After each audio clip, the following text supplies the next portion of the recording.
श्राद्ध पक्ष की दसवीं, एकादशी और द्वादशी, इन 3 तिथियों पर एक रोटी में थोड़ा सा मीठा रखकर सोमप पितृ का नाम लेकर यदि गाय को खिला दिया जाता है, तो अगर कोई पूर्वज प्रेत योनि में भी पड़ा हुआ होता है, भटक रहा होता है, जिसको पिंड नहीं मिला, जो अचानक मर गया होता है, अधोगति में चले गया होता है, उस जीव की मुक्ति दसवीं श्राद्ध पक्ष की, एकादशी श्राद्ध पक्ष की और द्वादशी श्राद्ध पक्ष की, ये 3 दिन सोमप पितृ का नाम लेकर रोटी में, पूड़ी में मीठा रखकर अगर गाय को खिला दिया जाता है, ये 3 दिन तक, तो वो पितृ कभी भटकते नहीं है, उनको मुक्ति प्राप्त हो जाती है, मोक्ष में। पितृपक्ष को हम समझे। किसी ने कहा नाखून मत काटना, किसी ने कहा नया कपड़ा मत लेना, पितृपक्ष में 16 दिन नए कपड़े नहीं लेना चाहिए, कोई कहे ये नहीं करना चाहिए, कोई कहे मकान का मुहूर्त, कोई कहे ये मुहूर्त, कोई कहे वो मुहूर्त, कोई कहे अच्छा काम करने के लिए मत जाओ, अच्छा मंगल कार्य के लिए आगे मत बढ़ो। शिव महापुराण की कथा कहती है कि पितृ बुरे नहीं होते हैं, पितृ बुरे नहीं होते हैं। आज लोगों के मन में बड़ा भय हो जाता है।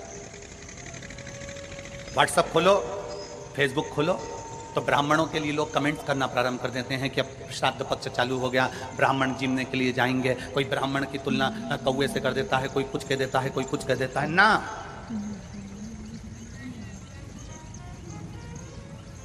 गायत्री करने वाला ब्राह्मण, वेद पाठ करने वाला ब्राह्मण, संध्या करने वाला ब्राह्मण की तुलना किसी साधारण से नहीं होती, उसकी तुलना तो स्वयं नारायण और ब्रह्मा से होती है, स्वयं नारायण और ब्रह्मा से होती है। किसी ने कहा कि तुम अभी नया वस्त्र मत लो, पितृपक्ष चल रहा है, नया काम मत चालू करो, पितृपक्ष चल रहा है। श्राद्ध का मतलब क्या है? श्राद्ध का मतलब है आपकी पूर्ण श्रद्धा, आपका पूर्ण विश्वास, आपका पूर्ण भरोसा, पूर्ण श्रद्धा, पूर्ण विश्वास, पूर्ण भरोसा।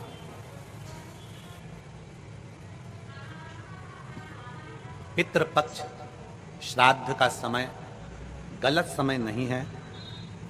कोई काम आपको शुरू करना है तो पितृपक्ष में शुरू कर सकते, बस पितृपक्ष में एक काम चालू करो।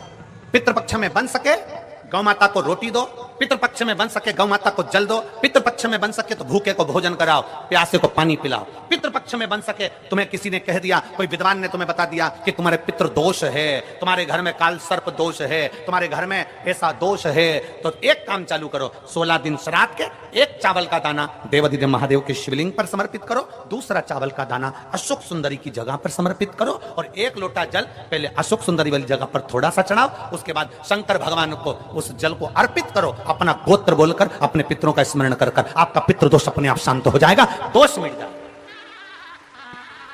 आपका पितृदोष शांत, आपका दोष समाप्त।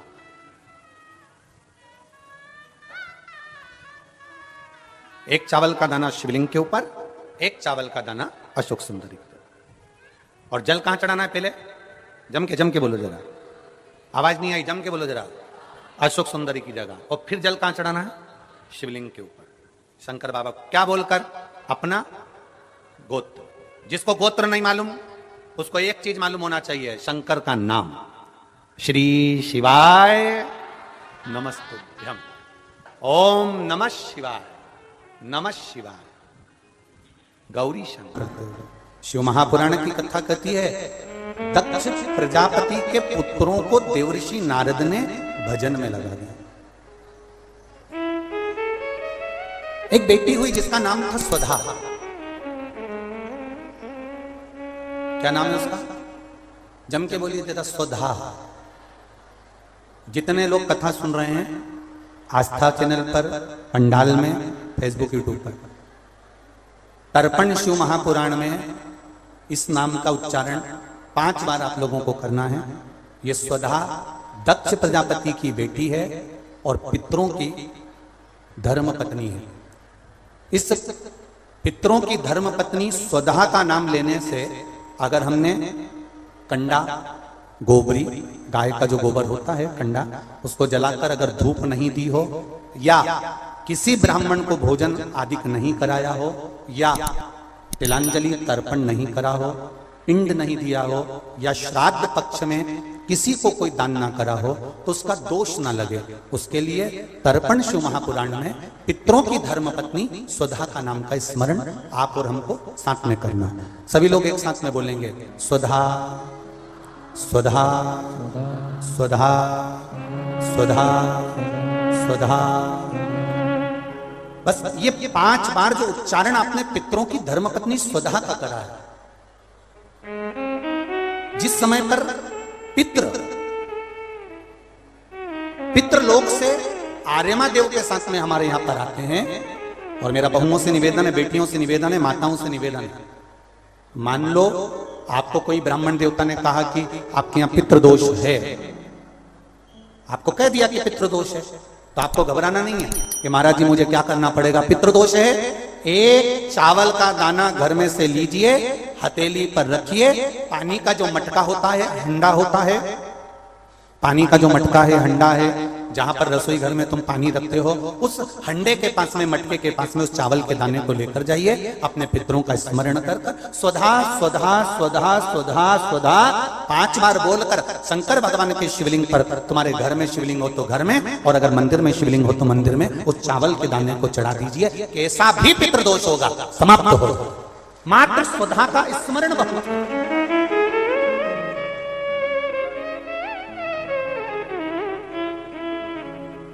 हम तो उनसे भी कहेंगे जिनका बार बार एक्सीडेंट होता हो, जो बार बार गिरते पड़ते रहते हो, बार बार एक्सीडेंट होता हो, बार बार उनको चोट लगती हो, बार बार, और उनको भी कहेंगे जिनको सर्दी की बीमारी या दमे की बीमारी या श्वास की बीमारी, उनसे भी कहेंगे कि श्राद्ध पक्ष में एक चावल के दाने का प्रयोग स्वधा नाम से अवश्य करें।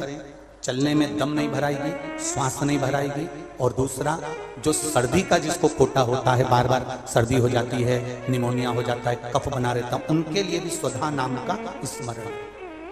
महाराज स्वधा नाम का स्मरण। दक्ष प्रजापति के घर में बेटी का जन्म हुआ जिसका नाम था स्वधा। स्वधा का जन्म लेते ही स्वधा श्वेत वस्त्र को धारण करती थी। कोई वस्त्र अगर स्वधा पहन रही है तो श्वेत वस्त्र धारण कर रही है। एक दिन माता प्रसूति ने स्वधा को बुलाया, स्वधा आप इधर आओ। स्वधा आई, हाँ मां। बेटी, जब घर में इतने सारे आभूषण हैं और घर में इतने सारे आभूषण जब रखे हुए हैं तो तुम उन आभूषणों को धारण क्यों नहीं करते? उन आभूषणों को क्यों नहीं पहनते? घर में इतने सारे वस्त्र रखे हैं तो तुम उन वस्त्रों को धारण क्यों नहीं करते? स्वधा कहती है, मां, संसार सागर में जब किसी के प्राण छूट जाते हैं और प्राण छूटने के बाद वो जीवात्मा अगर अच्छी जीवात्मा है तो वो देवलोक चली जाती है, जो बुरी जीवात्मा है वो भटकती रहती है, भटकती है। मां, उन जीवात्माओं के कल्याण के लिए मैं श्वेत वस्त्र धारण करता हूं। श्वेत वस्त्र, श्वेत चावल का दाना, श्वेत दूध, श्वेत दही, श्वेत शकरखंड, श्वेत पुष्प, श्वेत जनेऊ, श्वेत वस्त्र, ये मेरे शंकर भगवान को अति प्रिय लगते हैं। उसका कारण है कि उनको पितरों को मुक्ति देना पड़ती है, पितरों को मोक्ष देना होता है। आज एक प्रश्न किसी ने सीहोर ऑफिस में भेजा है कि गुरुजी,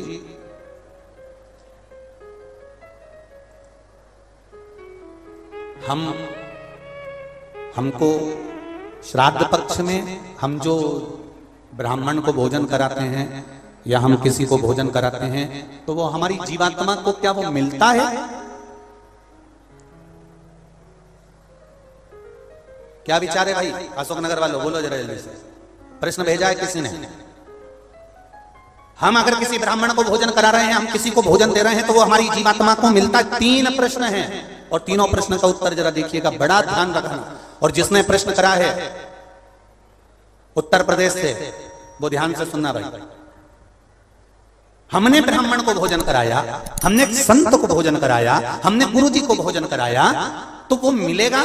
पहले तो ये अंदाजा करिए कि आप भोजन दादा ससुर के नाम से करा रहे हो, तो दादा ससुर का नाम लेना पड़ेगा। बोलो सही है कि गलत है? गोत्र बोलना पड़ेगा। उसका कारण क्या होता है कि हमने पत्र लिखा और ये पत्र लिखकर हमने इसको मोड़कर हमने वो डाकघर के डब्बे में डाल दिया। हमने नाम लिखा, पता लिखा, पिन नंबर लिखा, एड्रेस पूरा लिखा, मोबाइल नंबर पूरा लिखा और हमने डब्बे में डाल दिया। अब पूरे अशोक नगर में चौराहे चौराहे पर ढेर सारे डाकघर के डब्बे लगे। इन सब डब्बों में से चिट्ठी इकट्ठी होती है, एक जगह पर आती है, बड़े डाकघर में पहुंचती है, बड़े डाकघर में से छटकर फिर एड्रेस पढ़ा जाता है। एड्रेस में तुम्हारा नाम पढ़ने का बाद में पहले ये पढ़ेंगे कि पिन नंबर क्या है, फिर पढ़ेंगे कि शहर का नाम क्या है। उसमें लिखा होगा गुना और गुना का पिन नंबर डाला होगा, तो चिट्ठी को छाट छाट कर अलग रखते जाएंगे। अब गुना में ये चिट्ठी बड़े डाकघर में जाएगी, बड़े डाकघर में चिट्ठी पहुंची गुना के। अब वहां पर बैठकर छाटा गया कि बजरंग कॉलोनी के पास कौन रहता है, तो एलआईजी के पास कौन रहता है, तो चारभुजा नाथ जी के पास कौन रहता है, तो राजेश्वर मंदिर के पास कौन सा रहता है, कौन से वार्ड में रहता है, उसको छाट कर अलग रखा जाएगा। फिर वहां के डाकघर वाले व्यक्ति को, उस डाकिया को वो दिया जाएगा और उससे कहा जाएगा कि ये चिट्ठी पहुंचा दो। अब जरा प्रोसेस देखिए, डाली थी अशोकनगर में, इतने सारे डब्बों में इकट्ठी होकर एक डब्बे की चिट्ठी एक जगह पर इकट्ठी हुई बड़ी डाकघर में, वहां से इकट्ठी होकर फिर दूसरे डाकघर में गई, वहां से फिर धीरे धीरे डिवाइड होती चली गई। उसी तरह तुम्हारी लिखी हुई डाकघर की चिट्ठी जब वहां तक मुंबई पूना तक जा रही है और सही जगह नाम और एड्रेस है तो सही जगह पहुंच रही है। उसी तरह अगर श्राद्ध पक्ष में तुमने ब्राह्मण को भोजन कराया है, नाम और गोत्र लेकर कराया है, तो वो उस तक पहुंचता ही है, ये निश्चित है, उस तक पहुंचे।